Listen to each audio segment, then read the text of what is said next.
कैसे हैं आप। मैं आज आपको बहुत इम्पोर्टेंट टॉपिक के बारे में बताने जा रहा हूँ, वो है सीआरपी टेस्ट। सीआरपी एक ब्लड टेस्ट है, वो हम डॉक्टर तब करवाते हैं जब पेशेंट को हम इन्फेक्शन सस्पेक्ट करते हैं। सीआरपी का फुल फॉर्म है सी रिएक्टिव प्रोटीन।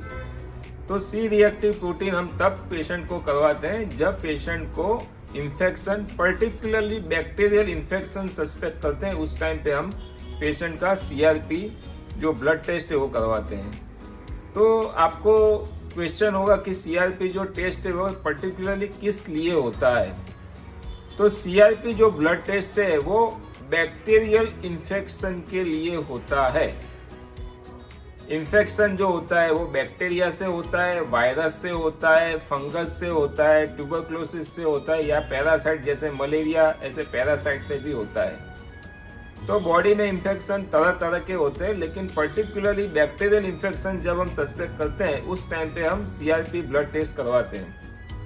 आपको क्वेश्चन होगा कि इन्फेक्शन के सिवाय सीआरपी का जो रिजल्ट है वो ज़्यादा आ सकता है। तो आ सकता है जब बॉडी में सूजन हो। पेशेंट हमारे पास आते हैं चिकनगुनिया के, तब पेशेंट के जॉइंट में स्वेलिंग होता है। तो बॉडी में इन्फ्लामेशन या स्वेलिंग हो कोई भी जगह पे, तो उस टाइम पे भी सीआरपी ज़्यादा आता है। रूमेटॉइड आर्थराइटिस, आपको पता होगा कि उसमें सब जॉइंट्स में पेन होता है और पेशेंट को साथ साथ में जॉइंट में स्वेलिंग होता है। तो ऐसे ऑटो इम्यून डिसीज होते हैं, उसमें भी कभी कभी सीआरपी ज़्यादा आता है। लेकिन प्रैक्टिस में मोस्टली हम CRP bacterial infection rule out करने के लिए हम सीआरपी करवाते हैं। तो आपको क्वेश्चन होगा कि सीआरपी से, मान लो आप डॉक्टर बता रहे हैं कि सीआरपी से बैक्टीरियल इन्फेक्शन पता चलता है, लेकिन वो कौन सी जगह पे इन्फेक्शन है वो पता चलता है? तो फ्रेंड्स, वो पता नहीं चलता है। सीआरपी ब्लड टेस्ट से उतना पता चलता है कि पेशेंट को बैक्टीरियल इन्फेक्शन है। उसकी वैल्यू भी वो कितनी सिग्निफिकेंट है वो हम डॉक्टर वो वैल्यू देख के डिसाइड करते हैं। Value more than 5 times, more than 7 times, more than 10 times वो सिग्निफिकेंट बोलते हैं। 2 या 3 टाइम्स इतनी सिग्निफिकेंट नहीं बोलते हैं। तो मान लो कोई पेशेंट को खांसी आ रही है और पेशेंट को चेस्ट पेन हो रहा है और हमने उसको निमोनिया का डायग्नोसिस सस्पेक्ट कर रहे हैं और उसका सीआरपी ज़्यादा है, तो हम ऐसा बोल सकते हैं कि पेशेंट को निमोनिया हो सकता है। फिर हम एक्सरे या सीटी स्कैन करवाते हैं तो उससे पता चलता है कि पेशेंट को बैक्टीरियल इन्फेक्शन है। फिर हम कफ का रिपोर्ट करा के वो पर्टिकुलर कौन से बैक्टीरिया से निमोनिया हुआ है वो हम टेस्ट करवाते हैं।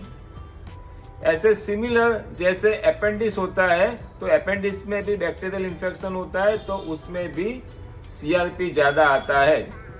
यूरिन इन्फेक्शन होता है तो उसमें भी सीआरपी ज़्यादा आता है। लीवर में एब्सेस होता है तो भी सीआरपी ज़्यादा आता है।